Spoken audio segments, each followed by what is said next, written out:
Welcome শুভ teaching Bangla চ্যানেলে তোমাদেরকে স্বাগত জানাই।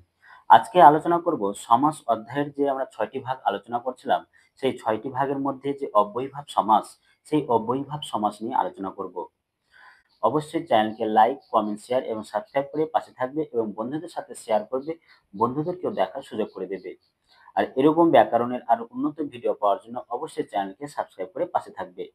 তাহলে দেখে নাও এই অব্যয়ীভাব সমাস কাকে বলে। প্রথমে অব্যয়ীভাব সমাস হচ্ছে কি, যেখানে পূর্বপদ কি থাকবে, অব্যয় পদ থাকবে বা উপসর্গ বসে। কি, যেখানে পূর্বপদে অব্যয় অথবা উপসর্গ বসবে এবং তার অর্থ প্রাধান্য পাবে। তার অর্থ বলতে কার অর্থ, পূর্বপদে যে অব্যয় বা উপসর্গ বসবে সেই অব্যয় বা উপসর্গ পদেরই কিন্তু অর্থ প্রাধান্য পাবে। তাকে আমরা কি বলবো, অব্যয়ীভাব সমাস। এখানে দেখো, পূর্বপদ পদার্থ প্রধান অব্যয়ীভাব, অর্থাৎ অব্যয়ীভাব সমাসে পূর্বপদের অর্থই কিন্তু প্রাধান্য পাবে। সেটা অব্যয় হতে পারে বা উপসর্গ হতে পারে। যেমন একটু উদাহরণ নিয়েছি, দেখো, ক্ষুদ্র গ্রহ উপগ্রহ। এখানে দেখো উপ বলে একটি উপসর্গ নেওয়া হয়েছে, তাই এখানে উপটাই হচ্ছে এখানে কিন্তু প্রাধান্য লাভ করছে। তাই উপগ্রহ বলতে ক্ষুদ্র গ্রহ। অব্যয়ীভাব সমাসের কি কি ক্ষেত্রে কিন্তু অব্যয়ীভাব সমাস হয় সেটা আমরা দেখে নেব এবার। সামীপ্য, সাদৃশ্য, ক্ষুদ্রতা, বৈপরীত্য, সম্মুখ, পশ্চাৎ, যোগ্যতা, বিপসা, অভাব, অনতিক্রম, ব্যাপ্তি ইত্যাদি কিন্তু অর্থে কিন্তু অব্যয়ীভাব সমাস হয়। তাহলে কি কি অর্থে অব্যয়ীভাব সমাস হয় সেটাই কিন্তু আমরা জানলাম।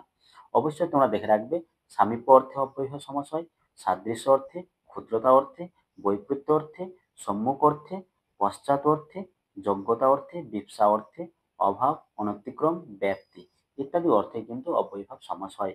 এবার আমরা এই অর্থে যে ব্যবহৃত অব্যয়ীভাব সমাস হচ্ছে, এই অব্যয়ীভাব সমাসের উদাহরণগুলো এবার আমরা দেখে নেব একে একে। প্রথমে দেখো, সামীপ্য অর্থে অব্যয়ীভাব সমাস। এই সামীপ্য অর্থে অব্যয়ীভাব সমাসের উদাহরণগুলো কি কি রয়েছে দেখো। উপনগরী।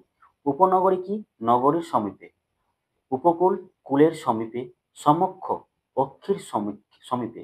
এখানে দেখো সমক্ষ, এটাকে যদি আমরা সন্ধি বিচ্ছেদ করি তাহলে কি পাবো, সমযোগ অক্ষ। অক্ষ বলতে অক্ষি, তাই এটা হবে কি, অক্ষির সমীপে। ঠিক সেরকম কয়েকটি অনুরূপ উদাহরণ দেওয়া হয়েছে। উপকণ্ঠ, উপগিরি, দুপুর নাগাদ, বিকেল নাগাদ, সন্ধ্যা নাগাদ, রাত্রি নাগাদ। এই সমস্ত কিন্তু সামীপ্য অর্থে ব্যবহৃত হয়েছে। ব্যাসবাক্য কিন্তু খুবই সহজ, আমরা পরপদে যেটা থাকবে সেটার সমীপে লাগাবো, হয়ে যাবে ব্যাসবাক্য। এই ছিল সামীপ্য অর্থে অব্যয়ীভাব সমাস। এরপর আমরা দেখে নেব সাদৃশ্য অর্থে অব্যয়ীভাব সমাস।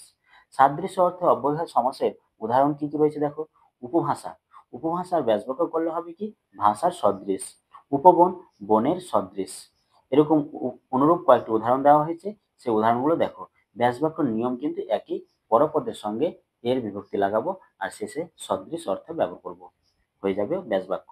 অনুরূপ উদাহরণগুলো দেখো। উপকথা, উপদ্বীপ, উপাচার্য, উপাধ্যক্ষ, উপপ্রধানমন্ত্রী, উপরাষ্ট্রপতি, উপগুরু, উপলক্ষ্য, উপলিপি, প্রতিধ্বনি, প্রতিচ্ছায়া, উপমন্ত্রী, প্রতিমূর্তি, প্রতিরূপ, অনুদান। এই ছিল সদৃশ্য বা সাদৃশ্য অর্থে অব্যয়ীভাব সমাস। এরপর আমরা দেখে নেব ক্ষুদ্রতা অর্থে অব্যয়ীভাব সমাস। কি কি দেখো। উপপ্রধান, ক্ষুদ্র প্রধান। উপগ্রহ, ক্ষুদ্র গ্রহ। উপনদী, ক্ষুদ্র নদী। প্রত্যঙ্গ, ক্ষুদ্র অঙ্গ। প্রশাখা, ক্ষুদ্র শাখা। কয়েকটি ক্ষুদ্রতা অর্থে অনুরূপ উদাহরণ দেওয়া হয়েছে, সেই উদাহরণগুলো তোমরা অবশ্যই প্র্যাকটিস করবে।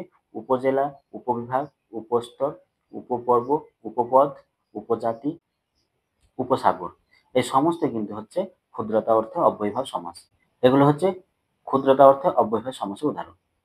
তাহলে উপসর্গগুলো উঠিয়ে শুধু আমরা কি লাগাবো, ক্ষুদ্র লাগাবো, তাহলে হয়ে যাবে ব্যাসবাক্য।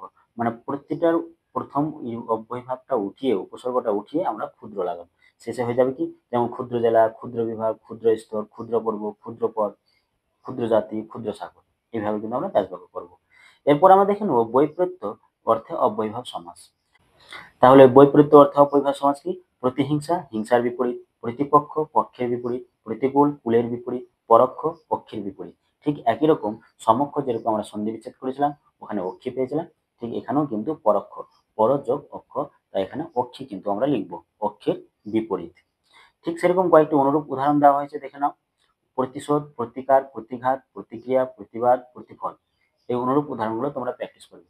যদি অসুবিধা হয় তাহলে অবশ্যই কমেন্ট বক্সে কমেন্ট করে জানাবে। এরপর দেখো সম্মুখ অর্থে অব্যয়ীভাব সমাস। সম্মুখ অর্থে অব্যয়ভাব সমাসে কয়েকটি উদাহরণ দেওয়া হয়েছে। অনুকূল, কুলের সম্মুখে, প্রত্যক্ষ, অক্ষের সম্মুখে ইত্যাদি। এবার পশ্চাৎ অর্থে অব্যয়ভাব সমাস। অনুক্রম, ক্রমের পশ্চাৎ, অনুগমন, গমনের পশ্চাৎ, অনুশোচনা, সূচনার পশ্চাৎ। কয়েকটি অনুরূপ উদাহরণ দেওয়া হয়েছে, এই উদাহরণগুলো তোমরা অবশ্যই প্র্যাকটিস করবে। অনুধাবন, অনুকরণ, অনুরণন, অনুনাদ, অনুতাপ, অনুগৃহ ইত্যাদি। এবার দেখো যোগ্যতা অর্থে অব্যয়ভাব সমাস। অনুপ্রেরণা, প্রেরণার যোগ্য। অনুভাব, ভাবের যোগ্য। এবার বিপসা অর্থে অব্যয়ভাব সমাস। বিপসা অর্থে অব্যয়ভাব সমাস খুব সহজ, একই অর্থে কিন্তু ব্যবহৃত হবে। বিপসা মানে কি? পুনরাবৃত্তি। যেমন দেখো প্রতিরোজ, প্রতিরোজ বলতে বা হররোজ বলতে রোজ রোজ। অনুরূপ কয়েকটি উদাহরণ দেওয়া হয়েছে, সবটাই কিন্তু একইভাবে হবে। প্রতিঘর, ঘর ঘর। প্রতিজন, জন জন। প্রতিসন, সন সন। প্রত্যেক, এক এক। প্রত্যেকটা কি হবে? এক এক হবে। প্রতিদিন, দিন দিন। প্রতিবার, বারবার। প্রতি মাস, মাস মাস। এভাবে প্রত্যেকটা উদাহরণ কিন্তু তোমরা প্র্যাকটিস করবে। যেটা অসুবিধা হবে অবশ্যই কমেন্ট বক্সে কমেন্ট করে দেবে। এরপর দেখো অভাব অর্থে অব্যয়ভাব সমাস। অভাব অর্থে অব্যয়ভাব সমাস কি রয়েছে? দুর্ভিক্ষ, ধিক্কার, অভাব। অনুরূপ কয়েকটি উদাহরণ দেওয়া হয়েছে। নিরামিষ, আলুনি, বেবন্দোবস্ত, বেমানান, মক্ষিকার অভাব কি দিয়েছি? এখানে মক্ষিকার অভাবটা কিন্তু হবে নির্মাক্ষিক। মক্ষিকার অভাব কি হবে? নির্মাক্ষিক হবে। এটা তোমরা একটু লিখে নেবে খাতায়। মক্ষিকার অভাব নির্মাক্ষিক। তারপরে ত্বকের অভাব কি হবে? ত্বকের অভাব হবে, এটাও তোমরা একটু লিখে নেবে। ত্বকের অভাব হবে না টক। তাহলে ত্বকের অভাব কি হবে? না টক। বেগ হচ্ছে হা ভাত, গড় হাজে, না মিষ্টি ইত্যাদি। এই ছিল অভাব অর্থে অব্যয়ভাব সমাস। এরপর অনতিক্রম অর্থে অব্যয়ভাব সমাস কি দেখো, যদি উপসর্গ অর্থাৎ পূর্বপদে যদি যথা থাকে তাহলে সেক্ষেত্রে খুব সহজ। যথার পরিবর্তে আমরা লিখবো কি? অতিক্রম না করে। এটা শেষে লিখবো।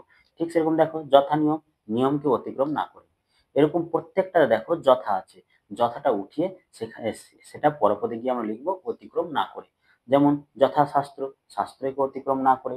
রুটিন মাফিক, মাফিককে অতিক্রম না করে। যথাসাধ্য, সাধ্যকে অতিক্রম না করে। এইভাবে প্রত্যেকটা কিন্তু একই নিয়মে কিন্তু অনতিক্রম অর্থে অব্যয়ভাব সমাস ব্যবহৃত হয়। এরপর আমরা দেখে নেব ব্যাপ্তি বা বিপসা অর্থে অব্যয়ভাব সমাস। আমরণ, মরণ পর্যন্ত। আকণ্ঠ, কণ্ঠ পর্যন্ত। আপাদ মস্তক, পাদ থেকে মাথা পর্যন্ত। পাদ বলতে পা, পাদ বলতে কি? পা অর্থে ব্যবহৃত হয়েছে। সমুদ্র হিমাচল, সমুদ্র থেকে হিমাচল পর্যন্ত। আবাল বৃদ্ধ বনিতা, বালক থেকে বৃদ্ধ ও বনিতা। শৈশব, শৈশব থেকে। এরপর অনুরূপ কয়েকটি উদাহরণ দেওয়া হয়েছে, এই উদাহরণগুলো তোমরা অবশ্যই প্র্যাকটিস করবে। এরপর কয়েকটি বিবিধ অর্থে অব্যয়ভাব সমাস দেওয়া হয়েছে, এই দুটো উদাহরণ একটু তোমরা দেখে রাখবে। আশা করি একটু ইম্পর্টেন্ট মনে হচ্ছে, তাই তোমরা দেখে রাখবে। প্রপিতামহ, পিতামহের পূর্ব। প্রপৌত্র, পৈত্রের পরে। এই ছিল অব্যয়ভাব সমাস। অব্যয়ভাব সমাস নিয়ে যদি তোমাদের কোনো সমস্যা থাকে অবশ্যই তোমরা কমেন্ট বক্সে কমেন্ট করে জানাবে।